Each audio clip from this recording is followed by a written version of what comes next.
It's The Perfect Union, the perfect podcast for the perfect country. Brought to you by your perfect host, Hank Thompson, for you, the perfect listener. Hello, everybody. Welcome to the show. Perfect Union is the politics wing of Winners and Losers Enterprises and Apocalypse training courses. Don't forget to sign up for our upcoming class, Humor in the Apocalypse. Was this thing on? And other great jokes to keep them laughing, because as the saying will go, laughter is the only medicine. Hi, guys. Welcome to the show. I'm back. It's me, the guy who does the podcast every once a month or two. I'm so bad at these podcasts, this podcasting thing. I think I'm good at speaking English and connecting thoughts to my mouth. I'm good at pausing. Takes a lot of skill to pause. Most people like to go, see, I learned not to do that at, let's see, this is called, I'm a little overexcited. That's what's happening. Welcome back. I'm sorry. I've been a horrible podcasting guy. I don't know what it was. Oh yeah, Sam was good at I'm good at the talking part. It's the following through and doing all the other things that are required in order to make this a successful career, something you can live off of, or perhaps build an audience around, and in the hopes of developing a profile and a brand and getting your name out there and developing part of becoming part of a network of other, shows. Because I mean, podcasts tend to sort of school together like, fish. If you've ever been swimming near fish where you could see them, because if you swam in a lake, you probably can't see the fish. They're always like 5 feet away, just wondering what this giant, weird, gross fish is doing near them. Hang on, I gotta check my audio. Okay, audio's back. We're working fine. So it's been a struggle for me. I was talking about fish, how podcast school. That's just my rambling thoughts going off the deep end.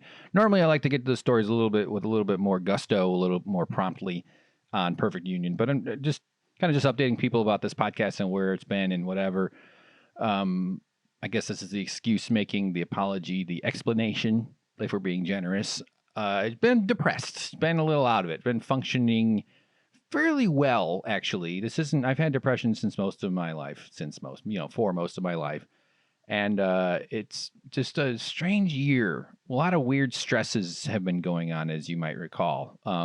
Personally, getting laid off at the beginning, strange relationship stuff. Not that's actually kind of a minor part of the overall picture. Grandma dying, and then the COVID thing coming around, and then in later months, the last 4 or 5 weeks, this incredible historical unrest and rebellion and civil disturbances that have been going on, and I've been ingesting all of it, not developing healthy habits, or at least allowing some of the, that parable or whatever it is about the wolf, like the wise man talking to the stupid boy.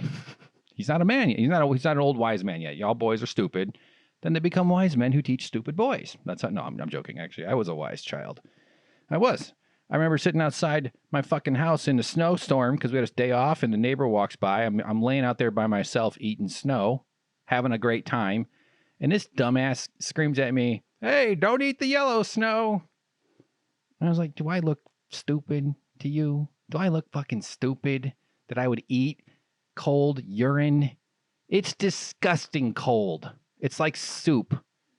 You only drink it when it's warm and in the air. If you aim correctly, you can get it right in there, okay. That's the part of the show where I turn off new listeners. So anyway, I was kind of an old soul and a wise kid. I still will eat snow. I think snow's delicious. It's a snow cone. It's a low-carb snow cone. It's awesome. So the old parable of the wolf, the guy explaining to the kid about the wolves. You got the good wolf and the bad wolf, and the kid's like, which wolf? How do you grow the wolves? And he goes, the one you feed. And I think in this world, we're all kind of feeding our wolves, the good ones and the bad ones. And I've been feeding the bad one a little bit more, meaning I'm aware of my, because of depression and because of overcoming mental issues and stuff like that, I've got like a little set of skills that I rely on to deal with these things when the clouds start to gather or whatnot. So, but I haven't been leaning on those skills as strongly as I should be, and just feeling it and despite all that, I have been somewhat productive with some other projects I'm working on. So I'm still pushing forward on like Bum Rush Industries. I'm very excited. Workbench is coming along great, looking good. But you know, and a few other things. But it's you know, career is unstable. There's no future. Everything is insane. The world has gone mad. The world has always been mad, but we're trying to. The people who are angry about it, or we're reaching critical masses of anger regarding that hopefully will start to change things. And as I've said before, progress never changes quickly enough. That's unfortunate. It's I could defend that too, because you don't want to change things immediately overnight. That would be disruptive, but we do need to change some fucking shit really goddamn quick. And there's all sorts of things going on. I'm sure I'll wind up wandering my way into that labyrinth of ideas eventually. So anyway, yeah, I really want this podcast to become something, and I work hard on it, and I've worked hard on it. Just look at the graphics on YouTube. That's a fucking beautiful ass flower, man. And it's strange that the comedy career in general, like I've pursued this entertainment business career or whatever you call it. I'd like to be a writer or stand-up is sort of just was my opening foray into finding some way to express my creativity and be doing video stuff and et cetera, et cetera, et cetera. So I understand, and I've worked in this business. I've worked for the Young Turks. I worked for Jimmy Dore, and I've seen successful shows, and I've worked on successful shows, and I've built things, and I've worked with others. And I know the path. I know I just need to be very persistent. That's the number one thing to building an audience on YouTube is persistence. And consistency too, like the same releasing on the same time. And I don't follow any of those. Like I almost need someone to just pay me some shit fucking exploitative wage, but then I'll feel like I have some obligation to someone beyond myself because I don't know what it is. You know, it's probably a mix of that thing where you're afraid of success and you don't want to find out that you're actually shitty, and it's a lot of annoying work. I hate doing all the post editing. I hate it. I do video editing, and people pay me money for it, and I can actually command a decent rate when I meet people that value that work. I've also met people that don't value that work too, and I've done work for them. But I hate video editing. I fucking hate sitting in a chair all the time, even though it's the primary activity of my life and has been for a while, just sitting around. The woodworking thing is a glorious departure from that, even though I'm doing a video project around the woodworking. But that's okay because I like telling stories using video editing as a creative tool. That's the value of it as a creative tool for expression outweighs how much I hate doing it, if that makes any sense. You know what I'm saying? You get what I mean? Like the act itself is miserable. It's tedious. It's stupid. You're just sitting around wasting away your body. You know, you're farting into your chair. And I don't actually fart that much. Yeah. Okay. What the fuck am I rambling about? Oh, all the posts and the publishing and the posting, and and I'm trying to work on making things more efficient and getting to a point where because what I tend to do is, and I'm worried this is going to happen again, so I'm not going to make any promises about more episodes, but I get all inspired to get back at it and jump back into the cockpit. Man, cockpit, huh? That's one of those words. That's one of those words that like sounds like a porn category. It's not. It's a hack joke even. Honestly, I was thinking about Indiana Jones, you know, where he's in the snakes, that snake pit, but what if it was not snakes? Think about it. Think about it. I'm thinking about it. So I'm back in the saddle, the cock saddle. And by the way, you ride a horse? That is the right term for it. Jesus Christ. What the hell? Stupid horses. You know, horses could do us all a favor and just reject us like zebras do. Come on, horses, grow up. You don't have to do it. You're bigger. Granted, we have ropes and guns and horse maneuvers. I worked at a barn when I was a kid. That was my first job. $20 a day for 8 hours of barn work. God damn it. So I'm back in the saddle and I'm at it. But I'm telling myself, okay, Hank, two episodes a week. Start putting it out. Build up some consistency. Start sharing stuff. You've got some feelers out to great guests. I actually do. I have really wonderful guests out there that are like people you've heard of, people who have big audiences that I would love to have cool conversation. In fact, I've already recorded one that's going to be posting soon that I'm really excited to introduce you all to. That's really fun, Anya Cates. And that was someone's name, by the way. I didn't just start speaking Klingon there. So it's like starting in fits and spurts, but I'm fitting it in with all this kind of emotional turmoil of like the insecurity of life and just this year particularly, and looking for like trying to figure out my footing for this career. And like the dream is that some of these video projects develop an audience, including Perfect Union and Winners and Losers especially. And I just do interviews and I talk to people and I just build up an audience that way. And I did that kind of on Suck Professor, or YouTube channel. Where we actually had a Patreon. We had a little community. It was really cool. And the reason we did Patreon was because the audience demanded it. People were consuming our videos with such gusto that have I used the word gusto twice now? 3 times. That they demanded that they let us pay for it. And I was like, okay, well, that's a sign that it's okay. And I think it's good. I actually support a few shows on Patreon, and I don't support enough. I'm looking to rectify that soon, but I'm not. I don't think there's anything weird about having someone compensate you for your effort if you're a part of their life, and you become part of their I don't want to call this media, but you become one of the items they scoop out of the buffet of media options that they have, and you can only reach that point by being persistent and consistent.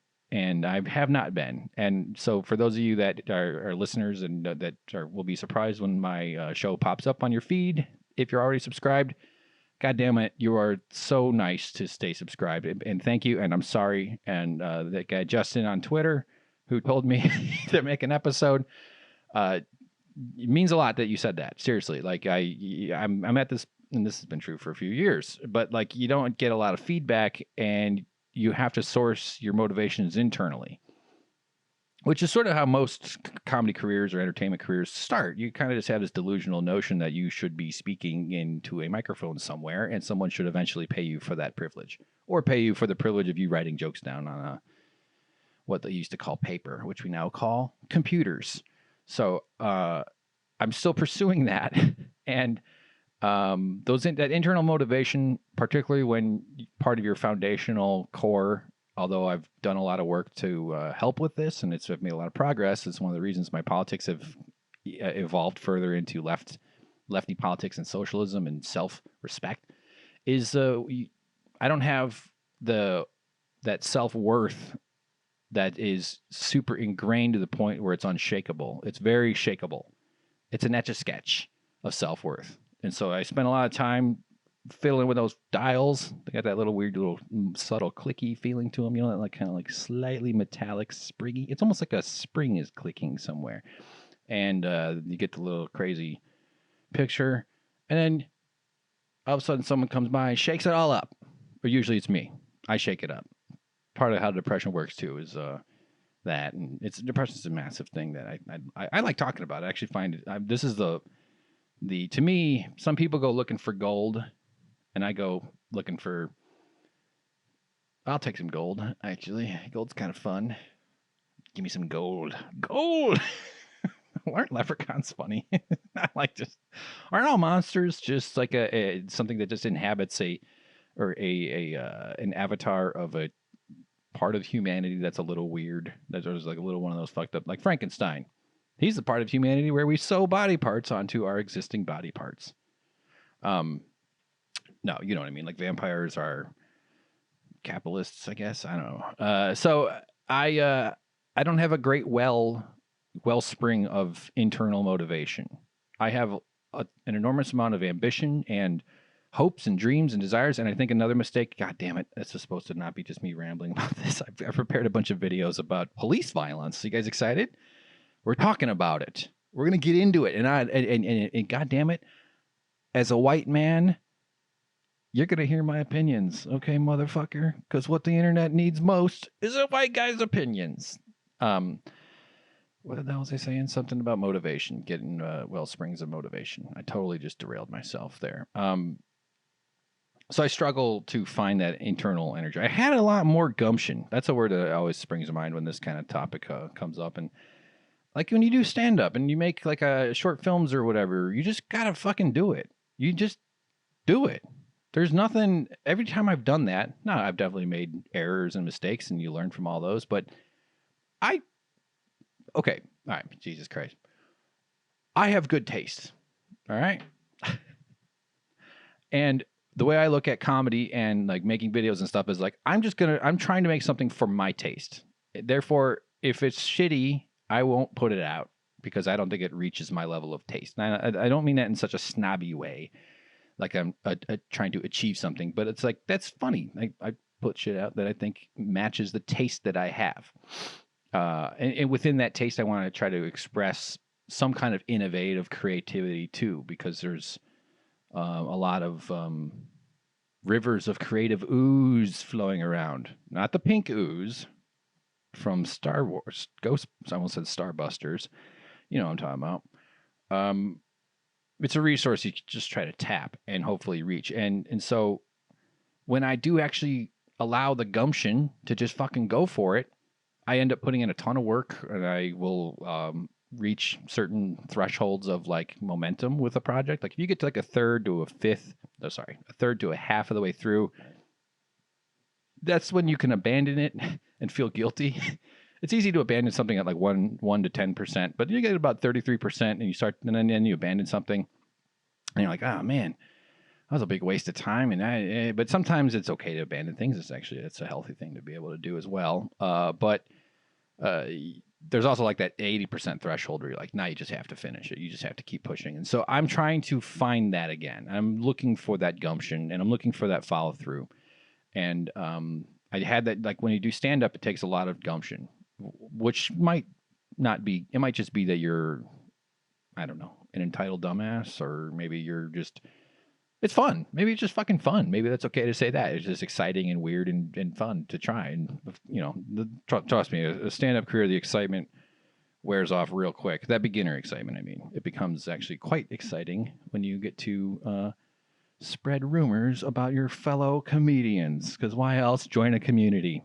I miss the community of stand-up. It's weird. I've seen some stuff online about stand-ups and the reckoning and everything, and I don't think I can weigh in anymore. I'd spent so many years. It's been over 3 years since I've been on stage doing comedy. I would go back though. I got a great horse dick joke.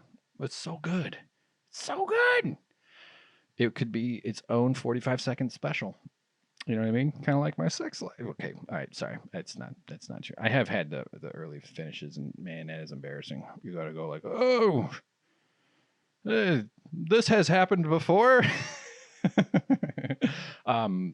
I 2 or 3 times, like not a bunch, but you know, what do you expect, a 0% out of a career? Of course. What the? Okay. So anyway, I'm back at it. I'm having fun right now. That's why I'm rambling. This is me enjoying my time alone, and it's been weird. All right. Well, anyway, so thanks for putting up with me. Please stick with me. You know, eventually I do. We'll see. I'm not gonna promise. I've been meditating regularly now. This lady, yeah, that's right. I was saying the little depression lately. I think it kind of been tricking myself into how bad it's been. It hasn't been like the scary bad. I've had scary bad depression, and that is scary and bad. It's dangerous. So I've had that, and that's no good. But this isn't that. But it's just that kind of exhausted energy. So your energy is down, and the world right now with the quarantine, and particularly with since George Floyd's death, and the uprising it's inspired, and the reawakening, and whatever word we want to use to describe what's happening in the culture right now. I consume too much media unhealthily. That's something I was kind of getting at earlier with the wolves that I feed that are poor. You know, the bad wolf. Like Twitter, I look at my phone too much, screen addiction, and it's definitely causing ramifications in terms of what I'm able to do. And so I'm trying to pull back on that. So I'm taking steps. I'm leaning in. I'm feeding the good wolf again. The bad wolf is still going to be there, but I'm going to feed the good wolf and focus on that and forgive myself for not being perfect, because I get that in my head too. I start thinking all these thoughts. I start overthinking. I want to produce these amazing videos. I want to do all this stuff. And then I just get overwhelmed. And then I look at Twitter.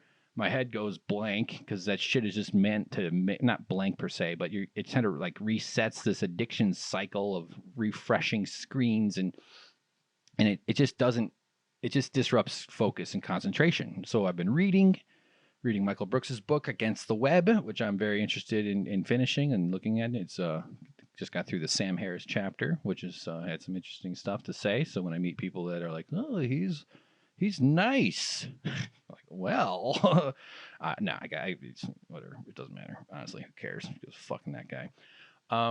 So we're going forward, and I don't know. We'll see where we end up. I guess that's all I'm saying. So, all right. I was going to ramble about my hair, but I'll save that for the episode I do in 8 or 9 weeks when my next one comes out. Let's do some politics. What do you think? Let's talk about politics. Is not even the right word. What a wild ass few weeks, huh? Watching this world go just mad and correctly mad, like the crazy mad and the angry mad and all the other ways. And this is everything I'm saying is distorted through my bubble and from the bubble around which I surround myself, the media I consume, the way I consume it, which I've been rambling about a little bit, the way Twitter it feeds it to you. I often try to approach these things with some sense of distrust, and maybe skepticism is a better word, in terms of being aware that the full story is probably not what you're seeing when you see most things, and when you develop your own narrative about what's going on in the world. Because I think I have especially since I'm trying to be a person speaking about it and flapping my gums about it into a microphone, I have an obligation to honor as close to true as I can get. And you can only really refine the narrative you tell yourself about the world that you're watching through, I think, the refinement process is like skepticism and stuff. And actually, okay, I wasn't actually planning on talking about this, but I screwed that up pretty bad on Twitter. I don't have a footprint that's big enough, but I thought, so there was this event where the trucker in Minnesota tried to ram through a bunch of people that were blocking a highway. It was a huge crowd, and it was a big tanker, presumably full of explosive fuel, if those big silver containers are. What else do they transport? Do they transport milk? Are there other liquids in those things, or is it always just like benzene and stuff? Jesse, we need more methylamine, Jesse. Okay, Mr. White. I'll become a trucker, Mr. White. Why didn't they just become train drivers? Then they could pull the train into the garage. Fucking idiots. So I was watching that, and this was in the like day 3 or 4 when it was at its peak. What was that? Late May, early June. And as I'm watching all this stuff online, I'm watching all this violence, and I'm watching the cops go insane, and I'm watching the media and the people focusing on the looting, because it's such an easy story to tell, to just point at the looters and go, look at all the trouble with the fuck, look at these, they just want, because that's just a classic tool for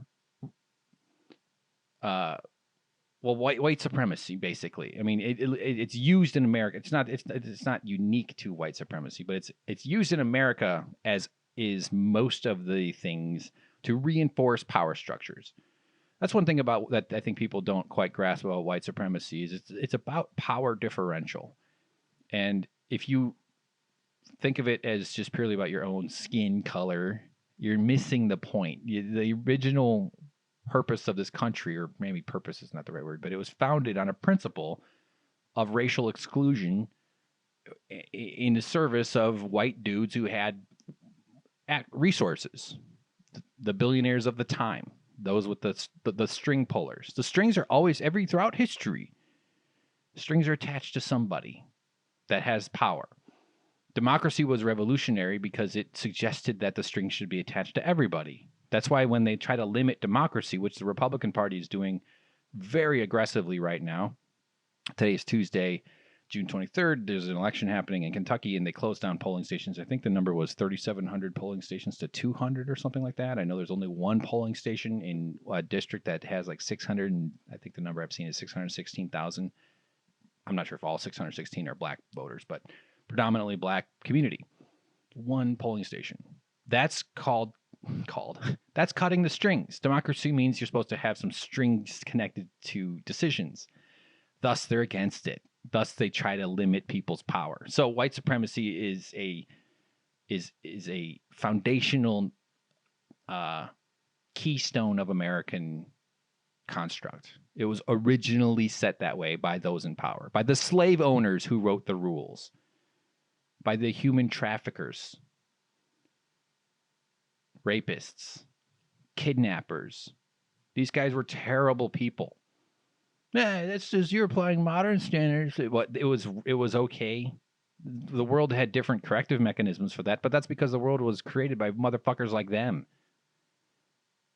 They were extremists who got kicked out of England. I'm not sure if that's exactly the correct way to put it, but I know that the Revolutionary War did kick off partially in due to England was starting to advance away from slavery and international slave trade, and the state colonists weren't happy with that because there's some stuff there. Anyway, watch the Empire Files episode YouTube channel with Abby Martin with the interview with historian Gerald Horne. Really, really fascinating stuff. Even though slavery was mostly centered in the South, a lot of the financing of the slave trade was actually in New York. A lot of the slave ships were leaving from Baltimore and Boston. Rhode Island had been a center of the African slave trade for the longest. So in other words, the ships were being dispatched from the North. Keep in mind as well that after the United States supposedly abolished the international slave trade under London and Haitian pressure, circa 1808, an illegal slave trade commenced. Anyway, what the hell was I talking about? Oh, so this whole time of watching all this violence and all these things just flying off, and you're seeing clips on Twitter, and you're seeing the worst moments of these protests where the cops rush people or attacking the media, attacking medics, breaking water. And I have tons of videos downloaded. I actually have a few to play, but not all the ones I download. Maybe I was thinking I could do it for another episode, but I don't want it. I'm very hesitant because I don't want it to be just violence porn. I don't want, and it feels weird to try to convert this into entertainment of some kind. I don't know, but it's okay. It's good to show these things. Hiding this stuff is the problem, and participating in that silence because it's uncomfortable is one of the one of the sustaining mechanisms that upholds this white supremacist thing. Even the idea that we're because I'm prone to sincerity, which drives me crazy. But I've been trained to be ashamed of being sincere and to be cheesy, to be ashamed of that, of being a big cheese ball. And I am a big cheese ball. You know, you buy the box of balls, the big bucket, the barrel, the plastic barrel at Costco filled with hundreds of orange balls, the ones that Trump drinks a smoothie of every morning and then rubs it on his, shits out diarrhea into his hand and then rubs it all over himself. That ball, it's just one of those, but me, just a huge old ball. You know, like those jawbreakers that are the size of a baseball? Exactly. That's exactly what I'm talking about. See, I knew you'd understand. I'm cheesy, big cheese ball. I like it. And I'm tired of apologizing for it. I probably always will because the training is deep. But that's one of the ways that they prevent you from speaking up because it's a little uncomfortable and weird. And okay, so I'm getting ahead here. Not that I have a plan or anything, but so watching all this stuff, and I'm just watching it, and I'm, already in this distorted mindset slightly from depression, kind of just overwhelmed by the world and life, and this strange, just the weather of addiction. I mean, WEATHER, like the addiction ecosystem of online communication, very unhealthy. Creates this sort of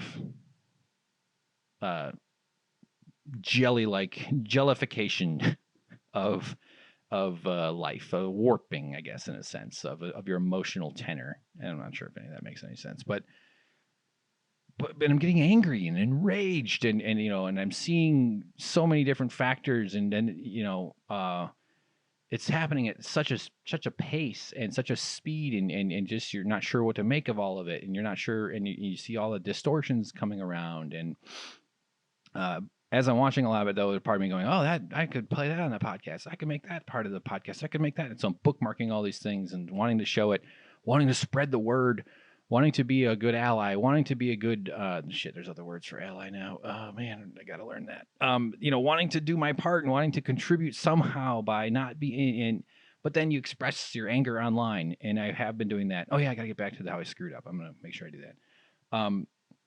but then you're like, this isn't doing anything. What is this shit? What is this me express? And I really think that a huge part of what happens with online stuff, especially Twitter. And again, I don't use Facebook anymore. I find that repugnant. Although I still use Instagram because it's owned by Facebook. It's just we got to break these companies up and change how the profits are distributed and give people rights over their data. And there's all sorts of issues with this stuff, but it's here to stay. It's not going away anytime soon. Well, until the electricity goes out because of the Trump apocalypse. But one sign of hope though is that the Biden plagues won't be so bad. Maybe the Biden plagues will be a little bit better. So that's good to know. That's vote Biden. vote the architect of mass incarceration. And ultimately it just freezes me up generally. I've been eating, I was eating a bunch of shit. I gained some weight. I'm as heavy as I've been in quite a long time. And although I'm back at doing keto and actually losing some weight again, and I'm feeling good and doing some stuff. So that's part of the toolkit that I'm also leaning back. Part of the healthy wolf, the nice wolf, the one that will fuck you up if you mess with my girlfriend, bitch. I want to be a guy that can beat up a guy, I don't want to beat up anybody. I hate violence, but I hate that feeling that knowing that I'm not confident I can beat someone up. Because it's a violent world, and you're like, if I had a girlfriend, some asshole's going to say something, and I'm going to have to punch him. What a weird, violent thought. So the wolf is being fed, and I just didn't know what to make of all this stuff. Not that I was confused about my politics on it. I mean, that's part of the storm of emotion and anger. Is seeing the ways that the society is so obviously constructed to oppress people and to maintain this power structure that we've got using violence and the cops. And I can get into all the specifics, and it's probably better to just kind of hold off for videos and play videos, and that'll provoke the specifics instead of trying to get into everything right now. So that's been part of the journey, at least in the last few weeks for me too, is just this overwhelming sense of sadness and anger and a lot of honest reflection and about race. Here's the white guy talks about race part of the episode, I think. I don't know. I'm gonna, and you want to scream and yell about all the wrongs of society, and you want to elevate people's voices, and you're trying to do the right things, but you're also mostly just expressing the frustration in the immediate moment that you feel onto these online platforms. And you're basically just serving the profit motives of some Silicon Valley psychological torture company. Oh, sorry, I meant to say Silicon Valley company that uses psychological techniques to make themselves richer, to increase market valuation of their companies, to increase their profits, to make themselves look like they can sell themselves for future benefit, because we're all trapped in this insane capitalistic structure that is completely unregulated. It's totally run away. And there are so many ways to improve it, hopefully. I can hear a leaf blower outside. I hope it's not getting picked up. I did some work on the microphone. I think I actually might have solved one of my issues. I've been dealing with a lot of background noise lately, and I think I might have fixed it. So I'm confident that it's not there. And if it is, welcome to Los Angeles. The sound of constant leaf blowers and thunderworks and all sorts of other shit. You just the police, and I had a bunch of these fucking birds flying around the other day. They're these cute ass birds. There's like some parrot species in LA that fly around in these little flocks. They're adorable. They look like a fun little gang of parrots. I think there's green ones, I think, and there's red ones or whatever. But man, they are loud. They're really annoying. I'm glad they move around. Let's just say that. Like if they were permanent features, that would be super annoying. Kind of like man, working at a clown store that only sold the Horne.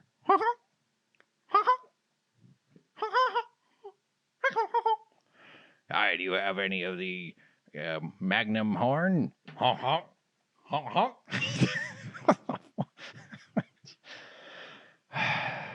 When I'm feeling nice to myself, I tell myself that what this podcast is basically my writing process out loud. That's essentially what it is. Kind of what it is. It's sort of this vomit draft of, if I had time, I'd turn it on to something funny. But fuck that. Who's got the energy for that shit?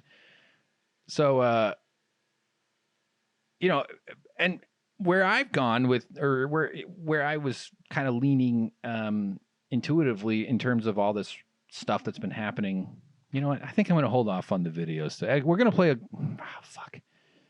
Yeah, it's because I want to keep these short. I'm already at around 35 minutes or so. So, okay, we'll do a few. Sorry. Rusty, guys. I'm a little rusty. But where I was sort of intuitively tilting, mostly out of a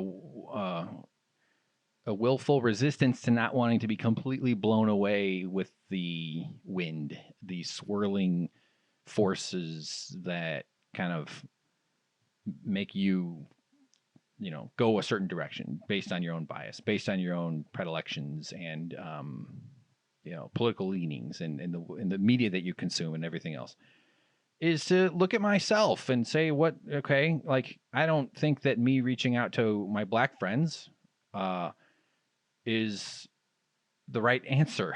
Like, I don't want to be the guy. It should be. And that's also shitty to be like, well, I'm not going to ask him how he's doing because he's black.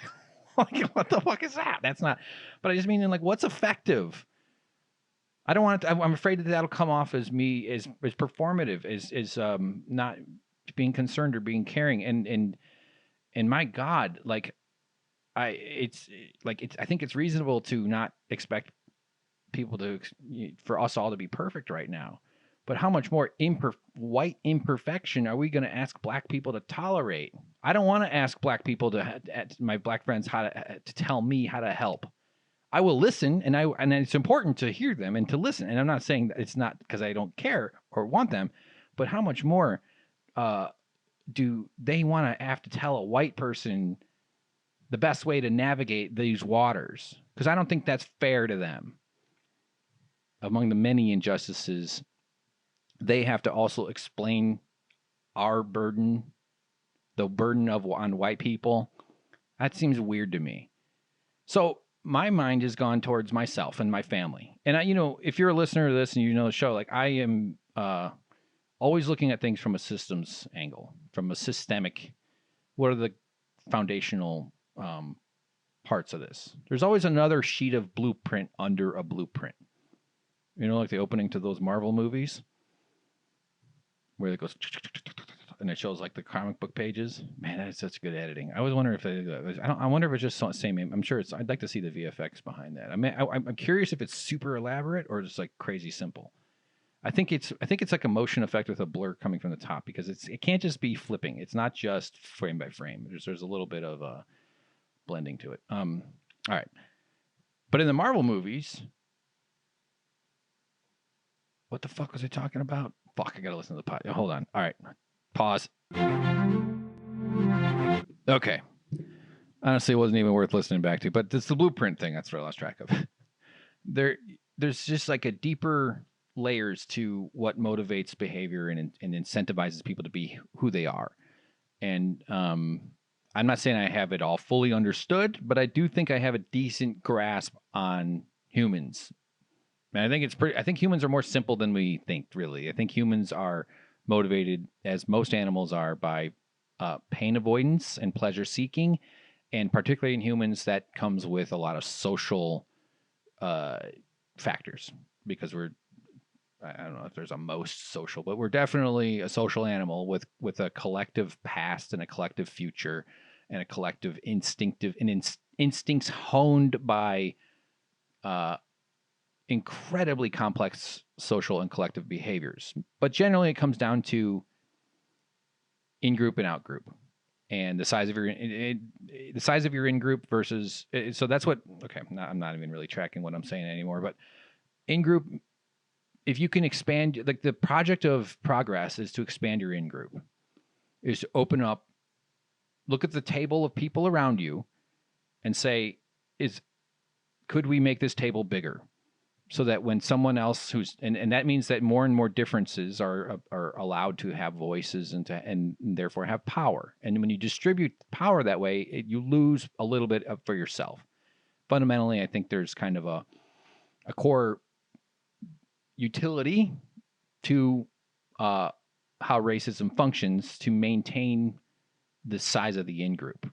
And then that's obviously manipulated through all sorts of ways via identity groups and, people, the way people, the most important thing, and there's been research about deathbed confession, or not confessions, but, surveys of people at the end of life. And the most important factor in happiness, from what I've heard and stuff about happiness and about like life, is that people wish they hadn't worked so hard and that they'd spent more time with their family. And that the most important determinant of a fulfilling life is participation in a group, is being connected to a community of people who got your back and you got their back.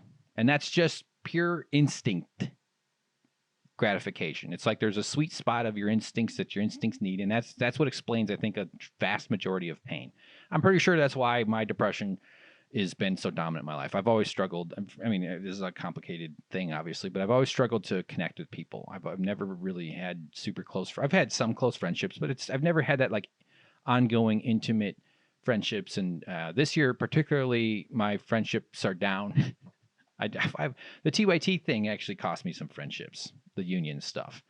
I'm going to talk more about that. There's more to say about that story. Not just the Young Turks union story, but my experience there. I chose not to sign the NDA for a very good reason, and I'm looking forward to sharing why.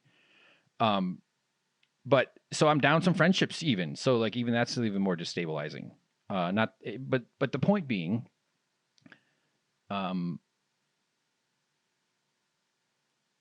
they benefit, they being the string pullers, the capitalists, the billionaires, pick which word makes sense right now.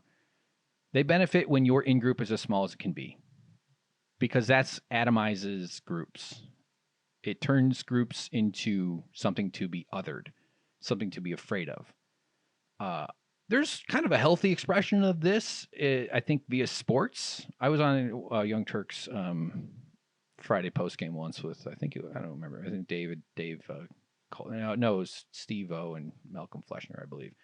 I made a comment about how sports is good for that because it's a way of expressing some of these instincts without really hurting people. And someone made a comment, or in the thread said that sports is actually bad for society. It shows that it contributes to something. And I was open to that idea. So I tried to find some research about it. I couldn't find any. I didn't do a ton of looking, but nothing percolated up from the Googling real quickly. But so maybe it's not. But I do. You can see the parallels in sports that like there are healthy ways to express competitive instincts and tribal instincts. And I think like with society, until we can all become flower huggers, orgy having flower huggers, that's a long ways away. Isn't it fucked up that they turned tree hugger into an insult? Like to something to be of scorn? To hug a tree? You mean the thing that is the coolest thing that the earth provides us? Oxygen, water, trees. Trees are absolutely our like one. I don't know. Maybe that's partially why woodworking is so fun, because it's kind of like carving up your dead relatives into boxes for people on Etsy. No, but I love the trees. Okay, they made giving a shit about trees the most spectacular organisms on the planet, in my opinion. Aside from my wife. Sorry, honey. She's sitting right there. Oh boy, I'm in trouble now. No. I like those guys that are just like their whole world is like, oh, wife's gonna be mad about that one. And I play Rocket League, and not a bad player, by the way. And I will often score a good goal and be like, that one was for the wife, just to get a laugh. Or I'll say wifes if it's like a team effort, because it's a misspelling joke. So I don't remember what I was talking about, but I started rambling about tree. I know the tree hugging thing. Oh, the atomization of groups. So they've you can see the incentives to maintain power over people by keeping groups from connecting. Something that's come to my mind quite a lot, and I got to tell you about how I fucked up, and then I got to talk about my whiteness. But something that's been coming into my mind a lot is the English as a second language, or English only thing in America. The right loves to. America doesn't do a great job educating people with multiple languages. Some people do learn numerous languages. I knew a kid, he was a polyglot, to use a 10 canister word or whatever the fuck. He spoke fluent Spanish, fluent Polish, almost fluent Polish, fluent Hungarian because his parents were Hungarian, so he and of course fluent English, and and he was also studying French because he had he was a rich kid. I went to this weird rich kid school. I'll tell you about that someday. But briefly, it was like we were like the poor scholarship kids. It was all fucked up. But it's because he was a child. He had a Polish nanny, and he was learning to speak Polish. And then his parents fired the Polish nanny and got a Spanish-speaking one because they made a decision that that's a more useful language. And I agree, that's actually good. I studied French. I wish I took Spanish. It would have been a much smarter choice. But anyway, most people don't get that level of education in language. I can probably get by in French. I took 5.5 years, so 4 years of high school and 1.5 years of college. So I'm probably okay with French a little bit. I somehow remember more of that. I remember a lot more French than I do like a show I just watched. I can barely remember shit when I watch a TV show or something. But I was thinking about this English in America from the right, from the Republican side. There's a fear of anything that's foreign. The othering has been extremely effective, and Trump has. He's kind of like no, it's not good. I was going to say the one where you flood your backyard so that the worms come crawling out. But this is not like something that's in the news lately, but just the effective point, a couple blueprints under on our stack of Marvel comic blueprints. By the way, isn't it nice that the dominant movie genre of the last 10, 20 years is the one where if you don't do anything, a special person will fly out of the sky and solve all the problems. It's good that we've all been conditioned by that. Just be a bystander. Just stand around and wait for someone special to show up and do all the work. It's really not how change happens or how things work. And in a sense, I guess in like some sort of great leader theory, like you do need compelling individuals to pull people into to coalesce people around an idea and to push things forward. And that's actually kind of partially true, but the real work is actually the civilians and stuff. So I think the superhero genre should switch to them like becoming community organizers, I would say. But a couple layers of blueprint down from the English as a second or don't learn English is that it prevents you from connecting. You can't if there's Spanish people in your community, Spanish speakers, I mean, Mexicans and immigrants from Central America and South America, that learn English. You gotta come here. You better speak English. Oh my God, the DMV has testing in Farsi. It's like, but the point of demonizing knowledge, demonizing a language, a second language, is it makes connecting to those people more difficult. It's a barrier. It's an emotional wall. It's a linguistic wall. Because if people can talk, if you can speak capably and fluently to someone who is from a different culture than you know what you're going to learn is that you're like them. They might have some weird foods. They might have some weird rituals or whatever. Their decorations are going to be a little goofy to you, to me, maybe. Just celebrate those differences. I think it's fine. You got some weird ass gold plated shit. All right. I like it. Not big on the chrome toilet stand, but toilet paper stand. I don't know. Chrome. Very annoying. Very annoying to clean. Not going to lie. Truth time, guys. Chrome, kind of annoying to clean. Okay? That's right. Hashtag. Somebody had to say it. Language is a way of connecting. And when you talk to someone, you'll talk about your kids. You'll talk about, well, the other thing people talk about time is how to get places. People love to talk about where they're going or how to get there. But you connect and you discover that they're afraid for their children's health and their children's safety. And they want the best for their kids. That's generally what people talk about. I mean, not that I go around going, hey, you got kids? Hey, you want to talk about your kids? But when people can figure out the thing they're afraid of you understanding is them. They don't want you to understand each other.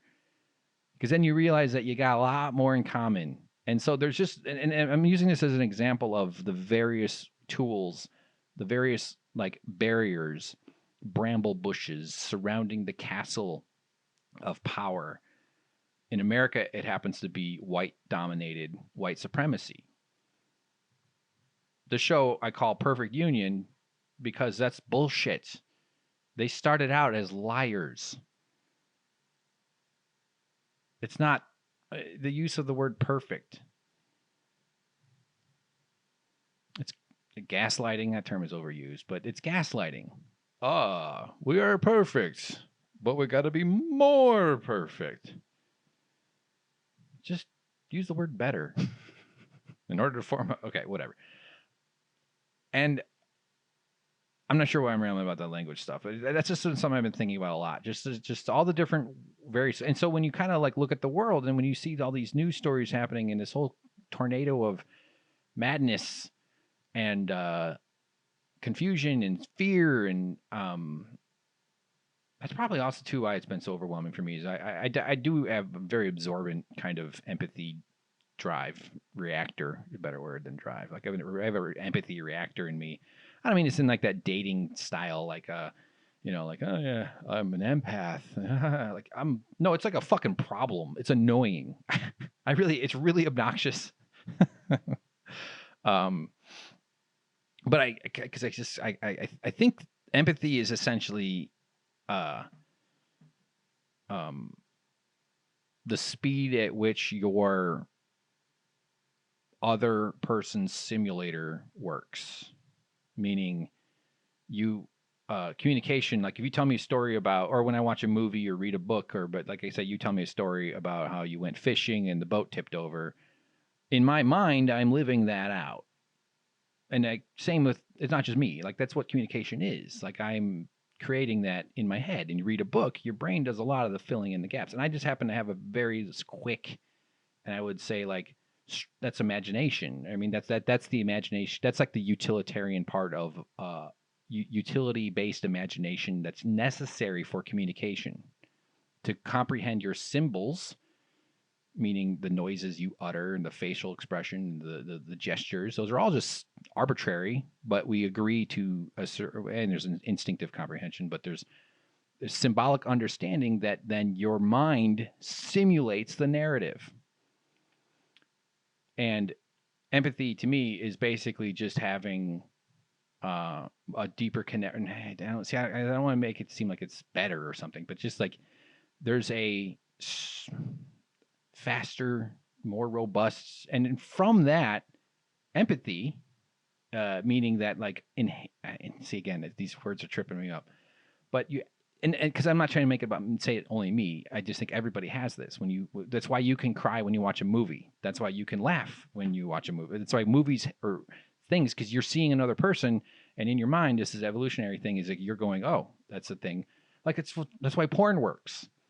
That's my favorite things about porn. Favorite things. My favorite things are the vaginas. Again, evolution. But what's happening in your brain when you're watching porn is a little part of your brain is going, I'm pretty sure that's me. I'm pretty sure that is me. And then, there's, obviously it's not, but a little part of your brain's like, nope, I'm getting, there's 40 women in a room, all excited to be near me. Otherwise you would never get to the end, So we all have that intuitively, and I think that, like everything, there's kind of a bell curve or some sort of distribution of its intensity. And so when someone has 0, that's you're in the sociopathic gradient side of the gradient. I'm far on the other side of that. It's almost like pathological empathy, in a sense. I don't know. Maybe I'm wrong too. I'm just rambling. I'm always trying to understand this in greater ways. So absorbing all this pain and seeing all these protesters and seeing all these incredibly powerful events. Like the first night it was popping off in Minneapolis. I was watching Unicorn Riot, by the way. Big recommendation for Unicorn Riot. This is a socialist collective. I don't know if they call themselves explicitly socialist, but they're a collective co-op or something, media, independent media that, and this guy's wearing a helmet, like a bike helmet, but he's protected. But he's behind the lines. He's not doing the bullshit Brian Stelter CNN reporting about the merchandise being stolen from Saks Fifth fucking Avenue. He is just walking around with a microphone, talking, occasionally speaking, just narrating what he's seeing, but also giving the microphone to people and letting them talk. And he was inside the police station when it burned down, or the Minneapolis police station. He was at the scene, inside of it, with people walking around, documenting stuff. Very professional, really, really great. So Unicorn Riot, he let people know. Some guy told a story about watching a guy. I wanted to find the clip, but it feels very torture porny or something. But the man described how he saw somebody on the other side of a door and there was a fire in there and they couldn't get the door open, and the guy's hand, like, it was really dramatic and amazing. It was like Unicorn Riot deserves like a Pulitzer, because we need to bring them into the fold of white supremacy, upper echelon professional managerial class reward structures. No, but I mean, these people deserve some accolades because it's good. I think it's okay to incentivize even more of that kind of stuff. So I was watching all that the first night, or that night it was going down. This is in Minneapolis and stuff. And one thing I was thinking too is just like, wow, so many of these folks out there expressing their anger and standing up to oppressive government, people of all colors, on behalf of Black people, on behalf of Indigenous people, on behalf of everybody who is fucking tired of being afraid. And, just how incredible these folks are, incredibly important moment this is in every one of their lives, to be out on the streets, fighting the cops, setting shit on fire, driving there, doing whatever the fuck they're up to. Not to say everybody was doing that. In fact, the vast majority weren't. But being in the kinetic and the chaotic energy of this kind of thing is soul shaping. It's soul molding. It's part of who it becomes. Because so much of our lives are routine and boring and deflated and the same dumbass bullshit over and over and over. But then there are moments where that's not the case. And I think that this is one of those formative historical experiences, and it's still ongoing. But, I'm watching all that and I'm just feeling that for everybody as if like they need me to but this is just what was in my head. And it's inspiring. And I felt a lot of shame too, just watching too, because I'm like, I'm a coward. I'm not out there.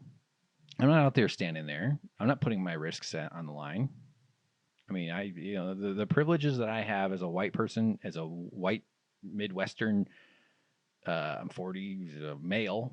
I exist in a system that is designed to make me succeed, and I have struggled to reach even basic stability. I've been very fortunate in terms of, at least in LA, to have an understanding roommate, and I feel and I'm comfortable. But I'm definitely, on a personal notion, feeling like I'm not living the life I should be living, and just watching with admiration of all these folks, and not trying to steal their valor or anything like that, but just trying to, I don't know. So it's pretty. It's intense stuff, and where I've turned into, or what I've leaned into, at least lately too, is like a major thing that's been on my mind is, what is my obligation and my responsibility? And I don't do enough. That's part of the cowardice, and it's part of the shame.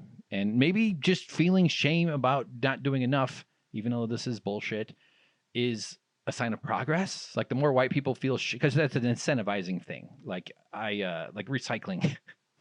not trying to equate the racial injustice, ongoing crisis that is the foundational part of America's formation, foundational part of formation. Terrible writing. Is the same as recycling, but like I feel guilty when I throw away plastic, or when I use all these packages, or when I order something from Amazon. I'm a hypocrite. I don't think that's hypocritical. A company functioning similar to Amazon wouldn't be out of play. I mean, yeah, there's definitely reasons. No company should be that large, but it's just where the distribution goes, where the profit distribution goes. It doesn't go to the people who produce the profit and produce the actual value. And if you gave those people power, they wouldn't probably allow a society to be that shitty. Sorry, my audio's fading around. I'm just screwing around with this stuff here. So, what do I do? What's my role here? You know, what's scary, I guess? What's the scary thing to do for me? That doesn't involve me asking black people to tell me what to do, meaning I don't want to burden them any more than they've already been burdened. And I think it's like we got to talk to it's like white people got to start talking to white people.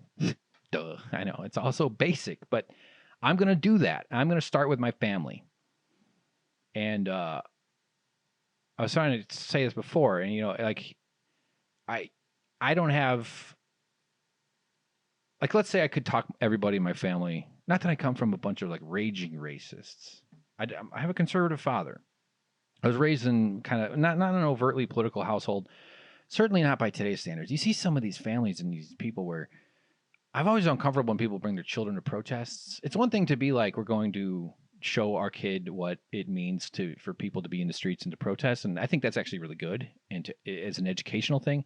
But I hate when you go to like political events or political rallies, you see videos of it. I've been to, actually, I can't recall. I saw a lot of children, especially like, I mean, maybe this is definitely my bias here, but like if you take kids to a rally where they're like, everybody deserves dignity. Yeah. Everybody deserves healthcare. Yeah. No more war. Yeah.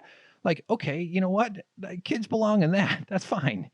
But the politics on the right is so filled with hate and violence and vitriol and knock them out and beat them up and, you know, this kind of aggressive. I've been to a Trump rally. So there is, I don't know if I'd say that's a double standard. I think it's defensible. I think there's you can, okay, exposing, okay, that's a side. That's not really what I'm trying to get at. But I hate anyway when you do see kids holding protest signs or children wearing Trump hats or children wearing Bernie hats, you know, like not that, because I think it's important that those are the years where the healthy skepticism and healthy sense of identity and self-worth and self-discovery and equipping them with tools to let them discover their own politics at some time. Not that you shouldn't influence your children's viewpoints or whatever in their politics. It'd be because the world, primarily, I think, to avoid them becoming radicalized because they watched a fucking, you know, Pokemon video on YouTube and suddenly they somehow got, pulled into the right wing rabbit holes that make you turn you into a Nazi. You know, that's part of the data revolution or the data rights that has to be rectified because these companies are exploiting all sorts of ways that people use their platforms to make themselves money, and it's gross. But sorry,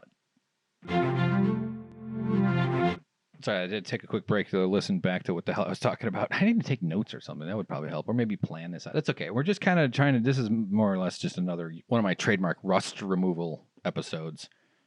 And so I'm not sure why I got into children. See, I've already forgotten what the hell I just listened back to. But the point I was getting at was that my job, or at least what I've decided is a path I can do to take some meaningful action. I think there's meaningful actions in the immediate. There's like sort of things always operate on like basically to simplify it, but like 3 different scales. There's short, medium, and long term, right?